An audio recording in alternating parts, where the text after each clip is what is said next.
안녕하세요, 불량TV입니다. 오늘 소개해드릴 선수는요, 브라질에서 태어나 이탈리아에서 축구를 배웠고 잉글랜드 무대에서 활약 중인 미드필더. 몸싸움에 약해 압박에 취약하지만 자유로움을 얻을 때 자신의 장기인 패스가 극대화되는 유형. 2021년 챔피언스 리그와 유로 정상에 서며 이젠 월드컵 우승까지 노리고 있는 조신 조르지뉴입니다. 1991년 12월 20일 브라질 남부에 위치한 임투비바에서 태어났던 조르지뉴의 어린 시절은 불우했습니다. 잦은 부모님의 다툼을 늘 목격을 해야 했고 6살 땐 이혼까지 한 뒤였습니다. 어머니를 따라서 조르지뉴는 이탈리아로 이민을 떠납니다.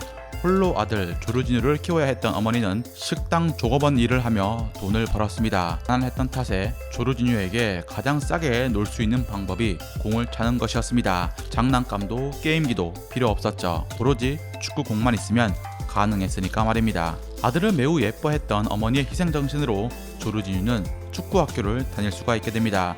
바로 어머니가 아마추어 축구선수 출신이었기에 가능한 일이었습니다. 어머니로부터 조르지뉴는 축구의 기초적인 기술을 배울 수가 있었고 해변가에서 친구들과 틈만 나면 공을 찼습니다.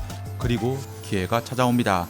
북부 이탈리아 지방에서 실력 좋은 소년들을 찾는 프로젝트가 있었고 어머니는 다소 비싸고 거리가 멀었지만 조르지뉴를 보내기로 합니다. 그렇게 먼 길을 떠나 어머니와 떨어져 축구를 배우게 된 조르지뉴가 어린 시절 주급을 받으면 어머니와 통화를 했는데 거의 다 쓰곤 했습니다.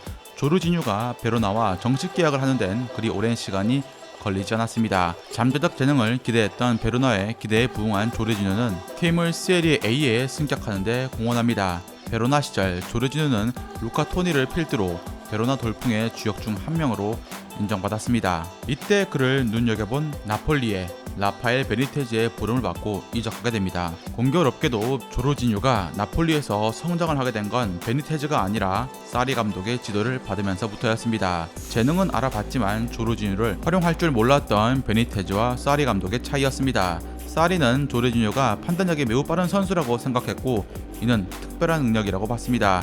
부임 초기엔 조르지뉴를 어떻게 써야 할지 몰랐습니다. 그러나 사리 전술이 부임 초기 애를 먹고 조르지뉴를 미드필더의 중심으로 두면서부터 거짓말처럼 경기력이 살아납니다. 조르지뉴는 사리 감독이 추구하는 빌드업 축구에 중추적인 역할을 하며 빼놓을 수 없는 미드필더로 자리매김했습니다. 베니테즈 감독은 2014-2015 시즌 후반기 조르지뉴가 없던 베로나전, 인터밀란전 연이어 최악의 경기를 바라먹었고 뒤늦게 조르지뉴 카드를 꺼냈지만 이미 경질을 당한 후였습니다. 사리 감독이 부임하고 2015-2016 시즌 비로소 조르지뉴가 나폴리의 중요한 일원이 되자 나폴리 구단은 베로나로부터 나머지 50%의 이적료인 50억을 지불하면서 드디어 공동소유 문제를 해결해 완전히 나폴리 선수로 만들게 됩니다. 4-3-1-2 전술에서 4-3-3 전술로 바꾼 후 조르지뉴가 나폴리 3미들 조르지뉴, 알랑, 함식 중 중심으로 활약하자 조르지뉴에 대한 EPL 구단들의 러브콜이 이어집니다. 나폴리가 시즌 초반부터 무패를 찍으며 순항하자 사우스햄튼, 리버풀, 맨유 등의 팀들이 관심을 나타낸 것입니다. 이런 이적사를 뒤로하고 조르지뉴는 나폴리와 2020년까지 재계약을 하면서 잔류하기로 합니다. 조르지뉴가 포백 앞에서 공격의 시발점 역할을 해주고 있었기 때문에 언제 그가 국가대표의 부름을 받을지가 주목되었습니다. 그리고 조르지뉴는 2016년 3월 안토니오 콩테의 선택을 받아 국대에 데뷔합니다. 한편 나폴리에서 조르지뉴에 대한 가치는 계속해서 올라갈 수밖에 없었습니다. 같은 자리에 구주만 다비드 로페즈는 낙제점을 받는 수준이었고 경쟁자라고 할 수 있었던 미로쿠 발디피오리까지 레지스타 임무를 조르지뉴에게 내주고 있어 기대 이하였습니다.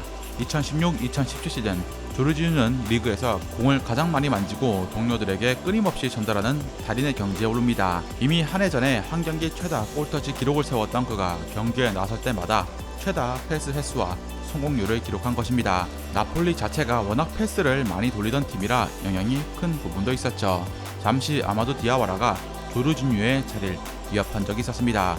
그러나 디아와라가 투입된 경기와 조르지뉴가 벤치를 지킨 경기에 경기력 차이가 컸습니다. 유벤투스전 패배, 라치오전 무승부, 피오렌티나전 3골 헌납 등으로 다시 조르지뉴를 쓸 수밖에 없었죠. 중원의 뎁스를 늘리려는 의도도 좋았고 디아와라가 조르지뉴보다 좀 더 타락박에 능했기 때문에 사리 감독의 선택은 옳았습니다. 이런 중원의 뒷받침으로 나폴리는 이해 리그에서 무려 90득점을 해낼 수가 있게 됩니다. 특히 풀백이 아쉬웠던 나폴리는 이듬해 이 수비도 보강을 하면서 유벤투스를 바짝 뒤쫓았고 리그 2위에 오릅니다. 마라도나 이후 우승컵에 목말라 하던 나폴리였지만 몇 년 사이에 눈부신 성장세를 이뤘고 이 중심에 조르지뉴가 섭니다. 한편 마우리시오 사리 감독이 나폴리 감독직에서 물러나 첼시로 이적을 하면서 조르지뉴에 대한 거취가 집중되었습니다. 아무래도 가장 조르지뉴를 잘 썼던 감독이었던 터라 이적설에 무게가 실린 것입니다. 그리고 사리 감독 입장에서 첼시의 전진 패스 능력을 향상시켜줄 선수가 필요했습니다. 조르지뉴의 센스와 시야 그리고 빠른 볼 배급 능력은 당시 EPL 탑급의 전진 패스 수치를 지녔던 맨시티의 페르난지뉴보다 30%나 앞서있던 상황이었습니다. 맨시티 역시 조르지뉴를 노렸지만 조르지뉴는 본인의 스승 사리 감독이 있던 첼시와 계약합니다. 이적료는 820억, 콩테 감독 체제에서 힘들었던 빌드업을 조르지뉴가 풀어줄 것이라고 믿었습니다. 2018-2019 시즌 조르지뉴는 볼 배급에서 합격적을 받았지만 EPL 특유의 거친 압박에 힘겨워하면서 동시에 수비 라인에 부담을 주는 양날의 칼 같은 면을 드러냅니다. 첼시의 경기력은 들쭉날쭉할 수밖에 없었죠. 이듬해에도 캉테의 잔부상, 조르지뉴의 애매한 포지셔닝으로 인해서 코바치치가 대안으로 떠올랐을 정도였습니다. 2020년 전반기에도 이 흐름은 이어집니다. 팀 내에서 사실상 르디거와 함께 입지가 가장 불안한 선수가 되어버린 것입니다. 점유율과 PK 이 두 가지밖에 이야기할 게 없는 선수라는 평가와 함께 코바치치보다 박한 평을 받던 게 조르지뉴였습니다. 절망적인 기로에선 그 앞에 등장한 건 첼시의 새 감독 투엘이었습니다. 투엘은 수비수 리디거를 다시 리그 탑급 수비수로 만드는데 성공했고 조르지뉴마저 전략적인 카드로 쓰기 시작합니다. 제한된 역할, 명확한 한계가 있는 그였지만 분명 전술적인 쓰임새가 있었던 조르지뉴. 그의 영향력은 이탈리아 국가대표팀에서도 발휘가 됩니다. 활동량과 볼 배급에 집중해 첼시를 챔스 우승에 올려놓은 그가 다시 한번 만치니 감독의 체제하에 베라티, 바렐라에 의해서 조르지뉴는 자신의 패스 플레이를 더욱더 자유롭게 펼칠 수가 있게 됩니다.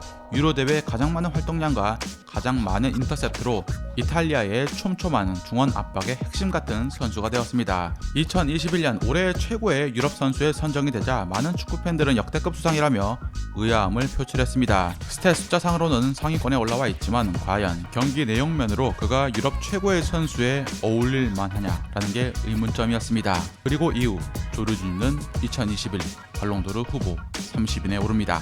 누구보다 뜨겁고 완벽했던 2021년을 보내게 된 조르지뉴.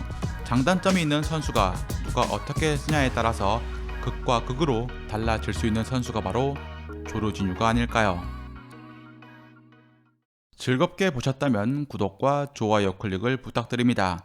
다음 이야기에선 피구에 이을 추앙받던 천재 선수로 축구 선수라면 누구나 꿈꾸던 챔피언스리그 우승을 비롯해 트래블을 달성한 선수 한 분에 대해서 소개해드리고자 합니다.